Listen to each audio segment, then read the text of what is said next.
Welcome to Mr. Creepyteller. This is our second episode of Creep Tales. Tonight's chilling tale is called The Family of Dead. So, grab your headphones, dim the lights, and prepare yourself for a story that will haunt your thoughts. Are you ready to step into the darkness? Let's begin.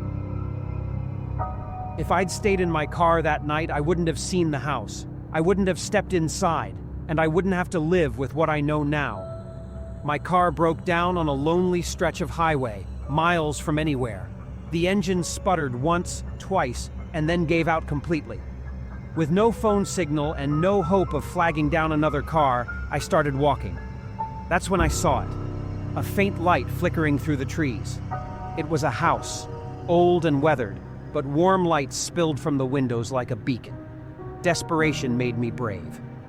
I knocked on the door, and after a long moment, it opened.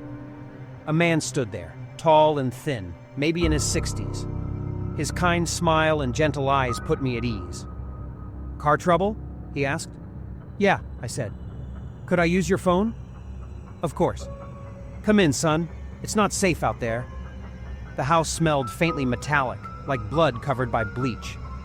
The warmth was stifling, almost oppressive. A woman appeared from the kitchen, thin and pale, with a smile that seemed plastered on her face. "Poor thing," she said. "You must be starving. Sit. I'll fix you something to eat while my husband calls for help." She brought me a bowl of stew, thick and dark, with chunks of meat and soft, overcooked vegetables. The first bite made my stomach churn. The meat was tough, rubbery, with a strange aftertaste I couldn't place. "You don't like it?" she asked, her smile faltering. "No, it's good," I lied, forcing another bite. Her smile returned, wider than before. The teenage boy sitting across from me hadn't said a word. He stared, unblinking, with a faint grin that sent chills down my spine. I wanted to leave. Every instinct screamed at me to get out of that house, but politeness kept me in my seat. "I need the bathroom," I said finally, standing too quickly. "Second door on the left," the man said, his eyes narrowing slightly. I walked down the dim hallway, but I didn't stop at the bathroom. A door at the end of the hall caught my attention, slightly ajar, with faint light spilling from within. I don't know what compelled me to open it, but I did. It was a basement. The smell hit me first, thick, sweet, and metallic. The stairs creaked as I descended, and my flashlight beam trembled as I swept it across the room. A butcher's table sat in the center, its surface scarred and stained with old blood. Hooks dangled from the ceiling, some empty, others holding scraps of meat. Bones littered the floor, some splintered, some disturbingly intact. A skull rested on a shelf, its hollow eyes staring back at me. The stew I'd eaten rose in my throat. "What are you doing down here?" I spun around to see the man standing at the top of the stairs. His kind smile was gone. I thought this was the bathroom," I stammered. "You shouldn't have come down here," he said softly. Behind him, the wife appeared, her wide smile now twisted into something predatory.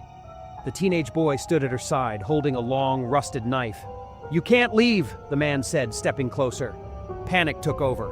I shoved past him, bolting up the stairs and into the hallway. My shoulder hit the front door hard, and I stumbled out into the cold night. Behind me, I heard the wife's laughter. I ran blindly through the trees until I saw headlights.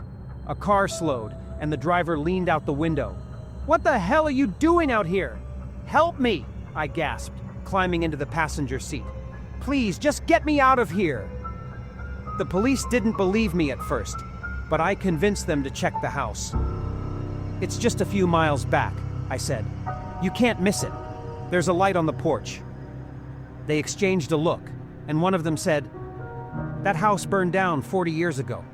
The family died in the fire." "No," I said. "I was just there. I saw them." They drove me to the spot.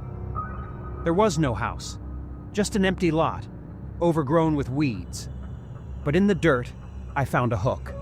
It was rusted, old, but unmistakable. As we left, I heard it. the wife's laughter, faint and mocking, echoing through the trees. If you enjoy listening to episodes like this, please consider liking, sharing, and subscribing to the channel. Your support helps us continue bringing you spine-chilling stories like these. Stay tuned, because even darker tales are just around the corner.